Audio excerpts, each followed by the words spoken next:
എല്ലാവർക്കും ജീവിതത്തിൽ വിജയിക്കണം. പക്ഷേ നമുക്കതിന് വേണ്ടത് എന്താണെന്നറിയോ? തകർക്കാൻ പറ്റാത്ത ഒരു മൈൻഡ്, ഒരു മനസ്സ് വേണം.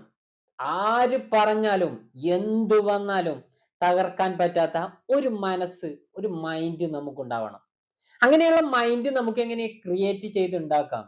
പ്രാക്ടീസ് ചെയ്ത് എങ്ങനെ നമുക്കും നമ്മുടെ അതുപോലെയുള്ള ഒരു മൈൻഡിനെ ഡെവലപ്പ് ചെയ്യാം എന്നുള്ളതാണ് നമ്മൾ ഇന്ന് ഈ വീഡിയോയിലൂടെ ചർച്ച ചെയ്യുന്നത്. നാം മനസ്സിലാക്കേണ്ടത് ജീവിതത്തിൽ ശക്തരെ വിജയിച്ചിട്ടുള്ളൂ. അല്ലാതെ ഒന്നും പാവപ്പെട്ടവൻ എപ്പോഴും ആ താഴ്ന്ന നിലയിൽ തന്നെ ഉണ്ടാവാറുണ്ട്. ആരൊക്കെയാണോ പാവപ്പെട്ടവൻ അവൻ എന്നും പാവപ്പെട്ടവനായിട്ട് തുടരുന്നുണ്ട്. കാരണം ജീവിതത്തിൽ ശക്തി ഉണ്ടാവണം. എന്തിന് ശക്തി ഉണ്ടാവണം? മൈൻഡിന് ശക്തി ഉണ്ടാവണം. എങ്കിലേ നമുക്ക് എവിടെയെങ്കിലും എത്താൻ കഴിയൂ. പണ്ട് മുതലേ പറയാറില്ലേ, പദമുള്ളിടത്ത് പാതാളമാക്കുന്ന മനുഷ്യരാണ് നമുക്ക് ചുറ്റും. അത് നമ്മള് സാധാരണക്കാരനായിട്ട് പാവപ്പെട്ടവനായിട്ട് നിൽക്കുകയാണെങ്കിൽ നമ്മുടെ മേലെ മേലെ കയറി കയറി ചവിട്ടും എന്നല്ലാതെ നമ്മൾ ഒരിക്കലും ഒരാളും ഉയർത്താൻ വരില്ല.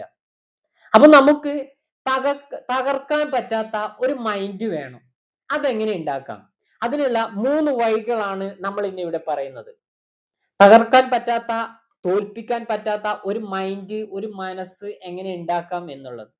അത് എപ്പോഴും നമ്മൾ മനസ്സിലാക്കേണ്ടത് നമുക്ക് പ്രാക്ടീസ് ചെയ്ത് ഉണ്ടാക്കാൻ കഴിയും. നമ്മുടെ ജീവിതത്തിലെ ഏത് സ്കില്ലും നമുക്ക് പ്രാക്ടീസോട് കൂടി ചെയ്യാൻ കഴിയുന്നതാണ്. ഇതൊക്കെ നമ്മുടെ ലൈഫ് സ്കില്ലുകളിൽ ഉണ്ടാവണം. നമ്മുടെ മൈൻഡ് എന്നെല്ലാം പറഞ്ഞാൽ ഭയങ്കര പവർഫുൾ ആയിരിക്കണം, ഭയങ്കര ശക്തിയുള്ളതായിരിക്കണം. തകർന്ന് തരിപ്പണമായി നിൽക്കുമ്പോഴും നമ്മുടെ മൈൻഡ് തകരാൻ പാടില്ല. കാരണം അവിടെയാണ് ജീവിതത്തിൽ തകർന്നു പോവുക. അല്ലെ? എത്രയൊക്കെ പൈസ ഉണ്ടായാലും, എത്രയൊക്കെ ഏതൊക്കെ പൊസിഷൻ ഉണ്ടായാലും, ഏതൊക്കെ ജോലി ഉണ്ടായാലും പലരും ആത്മഹത്യകളിൽ ചെന്ന് ചാടുന്നില്ലേ? എന്താ പറ്റിയത്? ആ സമയത്ത് അവന്റെ മൈൻഡിന്റെ ശക്തി അങ്ങ് പോയി. പിടിച്ചു നിൽക്കാനുള്ള ശക്തി അവന് പോയി. അതുകൊണ്ടാണ്. അതുകൊണ്ട് നമുക്ക് നമ്മുടെ ജീവിതത്തിൽ നമ്മുടെ മൈൻഡിനെ ശക്തി കൂട്ടാൻ വേണ്ടിയിട്ടുള്ള 3 കാര്യങ്ങൾ, 3 വഴികൾ. അതിലൊന്നാമത്തത്, നിന്റെ കൺട്രോളിലുള്ളത് നീ ചെയ്യുക. ജീവിതത്തിൽ മനസ്സിലാക്കേണ്ടത്, ജീവിതത്തിൽ ഒരുപാട് കാര്യങ്ങൾ ഉണ്ടാവും. അതൊക്കെ രണ്ടായിട്ട് തരംതിരിക്കാം. അതിലൊന്നാമത്തത് എനിക്ക് കൺട്രോൾ ചെയ്യാൻ കഴിയുന്നത്, മറ്റൊന്ന് എനിക്ക് കൺട്രോൾ ചെയ്യാൻ കഴിയാത്തത്. നിങ്ങൾ പറയുന്നുണ്ടോ, ചിന്തിക്കുന്നുണ്ടോ, പ്രവർത്തിക്കുന്നുണ്ടോ, അതൊക്കെ നിന്റെ കൺട്രോളിലുള്ളത്. നീ ചെയ്താൽ നിന്റെ കൺട്രോളിലുള്ളത് മാത്രം ചെയ്യുക. അതോ നീ കൺട്രോൾ ചെയ്താൽ മാറും എന്നുണ്ടെങ്കിൽ മാത്രം അത് ചെയ്യുക, പ്രവർത്തിക്കുക. അല്ലെങ്കിൽ ആ ഒരു കാര്യത്തെക്കുറിച്ച് ചിന്തിക്കരുത്. നമുക്കൊന്ന് നമ്മുടെ സമൂഹത്തെ ഒന്ന് എടുത്തു നോക്കാം. സമൂഹം എപ്പോഴും പറയുന്ന ഒരു വിഷയമുണ്ട്, അവൻ ശരിയല്ല, ഇവൻ ശരിയല്ല. അതൊന്നും നമ്മുടെ കയ്യിലല്ല. നമ്മൾ ചിന്തിക്കേണ്ടത് ആം ഐ റൈറ്റ്, ഞാൻ കറക്റ്റ് ആണോ എന്ന് ചിന്തിച്ചാൽ മതി. നമ്മുടെ കയ്യിലുള്ളത്, നമ്മുടെ കൺട്രോളിലുള്ളത് ഞാൻ കറക്റ്റ് ആണോ എന്ന് ചിന്തിക്കാനുള്ള വിഷയമാണ്. അതേ നിങ്ങൾ ചെയ്യേണ്ടത്. ബാക്കിയുള്ളവനെ നന്നാക്കാൻ പോകുന്നതിലാണ് നമ്മൾ പരാജയപ്പെടുന്നത്. നമ്മൾ ബാക്കിയുള്ളവരെ നന്നാക്കാൻ പോകേണ്ടതില്ല. നമ്മൾ നന്നാവുക. നമ്മൾ കറക്റ്റ് ആണോ എന്ന് ചിന്തിക്കുക. നമ്മൾ കറക്റ്റ് ആവാൻ വേണ്ടി പ്രവർത്തിക്കുക. നമ്മുടെ സ്കില്ല് ബാക്കിയുള്ളവനെ പഠിപ്പിച്ചതുകൊണ്ടൊന്നും കാര്യമില്ല. അവനെ നന്നാക്കാൻ പോകരുത്. അവിടെയാണ് നമ്മൾ പരാജയപ്പെടുക. അതുകൊണ്ടാണ് നമ്മുടെ കോൺഫിഡൻസ് കുറയുന്നത്. നമ്മൾ എപ്പോഴും നമ്മളെ മാത്രം ഡെവലപ്പ് ചെയ്യുക. നമുക്ക് ചുറ്റുമുള്ളതും അതുപോലെയാവും. ഞാനൊരു ഉദാഹരണം പറയാം. നമുക്ക് നാളെ ഒരു എക്സാം ഉണ്ട്. എക്സാം ഉണ്ടെങ്കിൽ നമ്മൾ ഇന്ന് ചിന്തിക്കുന്നത് എന്താണ്? നാളെ എക്സാമിന് ആരായിരിക്കും വരുന്നത്? ക്വസ്റ്റ്യൻ എങ്ങനെയുള്ളതായിരിക്കും? ഈസി ആയിരിക്കോ? ടഫ് ആയിരിക്കോ? ഇനി എക്സാമിന് എന്തെങ്കിലും സംഭവിച്ചു പോവോ? അങ്ങനെയുള്ളതൊക്കെയാണ് നമ്മൾ ചിന്തിക്കുക. ഞാൻ ചോദിക്കട്ടെ, നിങ്ങൾ ചിന്തിച്ചത് കൊണ്ട് ഇതിലുള്ള ഏതെങ്കിലും ഒരു കാര്യം മാറോ? ഇതിലുള്ള ഒരു കാര്യവും നിങ്ങൾ ചിന്തിച്ചതുകൊണ്ട് മാറില്ല. അതുകൊണ്ട് നിങ്ങളുടെ കൺട്രോളിലുള്ള കാര്യം എന്താ? നന്നായിട്ട് പഠിക്കുക. നാളെ പോയി എക്സാമിന് ക്വസ്റ്റ്യൻ പേപ്പർ വന്നാൽ അത് നന്നായിട്ട് എഴുതുക. അതാണ് നമ്മുടെ കൺട്രോളിലുള്ളത്. അതാണ് നമ്മൾ ചിന്തിക്കേണ്ടത്, പ്രവർത്തിക്കേണ്ടത്. നന്നായിട്ട് ചിന്തിക്കുക. നമ്മളുടെ കൺട്രോളിലുള്ളത് മാത്രം ചെയ്യുക.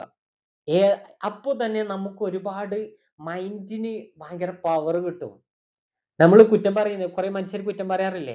നീ അങ്ങനെയാണ്, ഇവൻ ഇങ്ങനെയാണ്. അപ്പോഴും നമ്മൾ ഓനെ ശരിയാക്കാനാ പോവുക. നോ, ഞാൻ ശരിയാണോ എന്ന് ചിന്തിച്ചു നോക്കിയാൽ മതി. ഞാൻ ശരിയാണെങ്കിൽ മിണ്ടാതിരിക്കുക. മറ്റവനെ നന്നാക്കാൻ പോകേണ്ട. അതാണ് ഏറ്റവും ബെസ്റ്റ്. നിങ്ങളുടെ കൺട്രോളിൽ ഉള്ളത് മാത്രം ചെയ്യുക. അല്ലാത്തത് ചെയ്യാതിരിക്കുക. ചിലപ്പോഴൊക്കെ ഇല്ലേ, എന്തെങ്കിലും ഒരു അപകടം എവിടെയെങ്കിലും ലോകത്തിന്റെ ഏതെങ്കിലും ഒരു ഭാഗത്ത് വലിയൊരു അപകടം സംഭവിച്ചിട്ടുണ്ടാവും. അതിനെക്കുറിച്ചൊക്കെ നമ്മൾ റൂമിൽ ഇരുന്നുകൊണ്ട് ചിന്തിച്ച് ടെൻഷൻ അടിക്കും. നമ്മുടെ മൈൻഡിനെ ഇങ്ങനെ ആവശ്യമില്ലാത്ത ഒരു കാര്യത്തിനെ കുറിച്ച് ഇങ്ങനെ ചിന്തിക്കും. നമ്മൾ ചിന്തിച്ചതുകൊണ്ട് ആ അപകടത്തിന് എന്തെങ്കിലും സംഭവിക്കുമോ? എന്തെങ്കിലും സൊല്യൂഷൻ ഉണ്ടാവോ? ഇല്ല. പക്ഷേ അതില് അവിടെ ഒന്നും സംഭവിച്ചിട്ടില്ലെങ്കിലും നമ്മളിൽ എന്തൊക്കെയോ പ്രശ്നങ്ങൾ ഉണ്ടാവുന്നുണ്ട്. അതുകൊണ്ട് നമ്മക്ക് കൺട്രോൾ ചെയ്യാൻ കഴിയുന്ന കാര്യമാണോ എന്നാദ്യം നോക്കുക.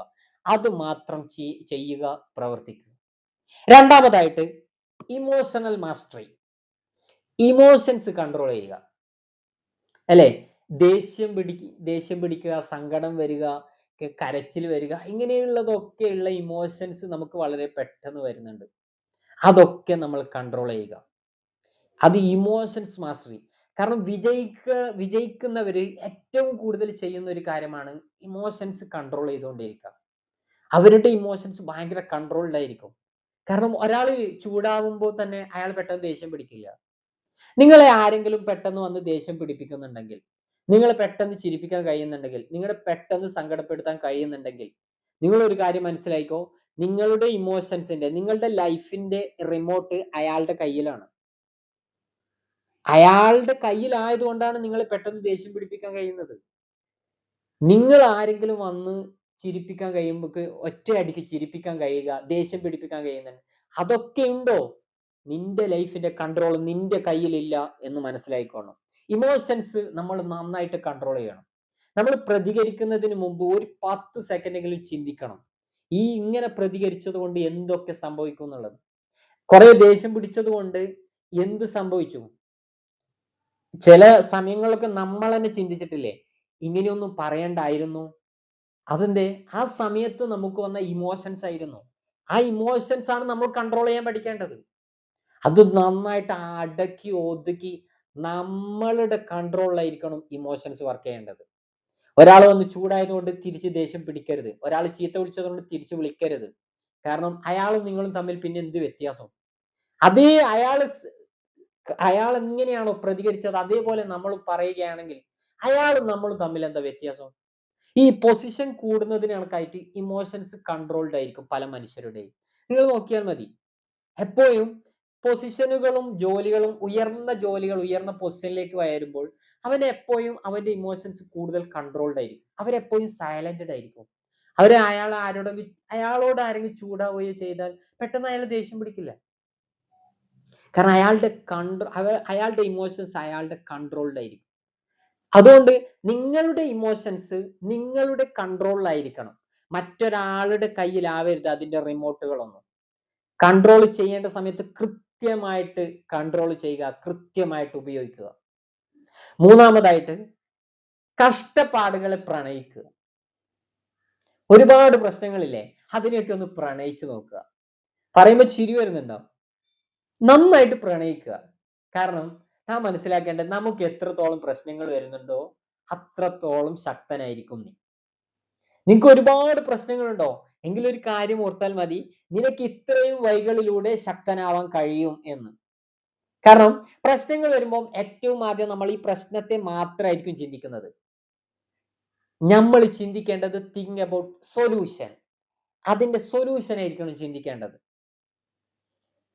അവിടെയാണ് നമ്മുടെ വിജയം. കാരണം പ്രശ്നങ്ങൾ ഉണ്ടാവാൻ നമ്മൾ അതിനെ പരിഹരിക്കുമ്പോഴുണ്ടല്ലോ, ഈ സൊല്യൂഷൻ സ്കില്ല് നമുക്ക് ഇങ്ങനെ കൂടിക്കൊണ്ടിരിക്കുക, നമ്മളിങ്ങനെ ശക്തനായിക്കൊണ്ടിരിക്കുക. പക്ഷെ നമ്മൾ എപ്പോഴും ഈ പ്രശ്നത്തെ ചിന്തിക്കുന്നത് കൊണ്ടാണ് നമുക്കൊന്നും ചെയ്യാൻ കഴിയാത്തത്. നമ്മൾ എപ്പോഴും ചിന്തിക്കേണ്ടത് സൊല്യൂഷൻ ആയിരിക്കണം.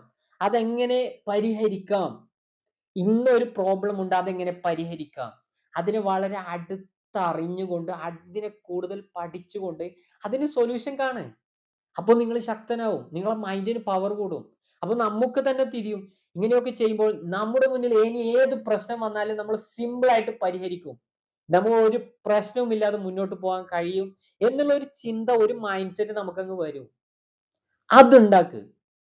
ഈ കഷ്ടപ്പാട് എന്നുള്ളത് ചിലർക്ക് മാത്രം പറഞ്ഞതൊന്നല്ല, അതെല്ലാവർക്കും ഉണ്ട്. അത് ബിസിനസ്സുകാരനായാലും വലിയവനായാലും ചെറിയവനായാലും പൈസ ഉള്ളവനാ ഇല്ലാത്തവനും എല്ലാവർക്കും പ്രശ്നങ്ങൾ പറഞ്ഞിട്ടുണ്ട്.